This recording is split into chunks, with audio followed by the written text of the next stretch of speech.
Frankie, thank you for joining us. Thank you. What brings you to the World Energy Congress? Well, I'm here to talk about Dimeta, and I'm also here to promote and advance the use of renewable dimethyl ether. What is renewable DME? So DME is not a new chemical. It's been used for about 50 years in the chemicals industry as a propellant. But what we are doing is we're innovating in that we're using it as a drop-in fuel and potential replacement for LPG, because it's chemically very similar to LPG, can be transported in the same way as you see LPG being transported, so in pressurized cylinders and tankers. But as I mentioned, it can be blended up to 12% with LPG without having to change any equipment or infrastructure, and it can also be used in 100% pure form for the same applications as LPG. And is this already commercialized? So we are currently in the process of developing commercial scale projects.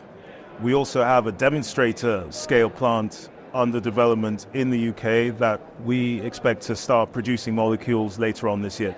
And so renewable DME, how do you think that will help the transition? Well, I think it will help in several ways. Number one is that it will help in decarbonizing the off-grid sector. So there are about 1 billion people on this planet who live off-grid and rely on high carbon fuels such as oil, diesel, charcoal, cleaner burning fuels such as LPG, and they risk being left behind as part of the energy transition. So if you can drop in or replace the fuels that they use today with renewable and recycled carbon DME in the future as part of the energy transition, you're bringing those people along on that journey.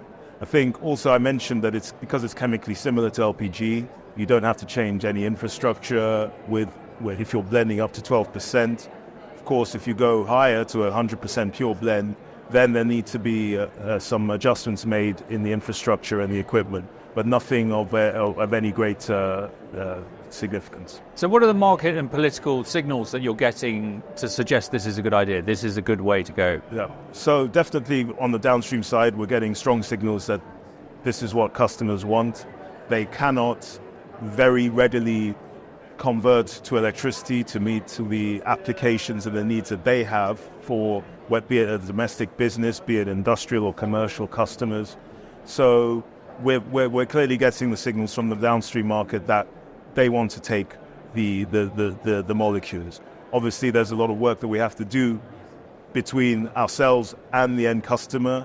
Infrastructure needs to be put into place. Regulations and standards need to be applied.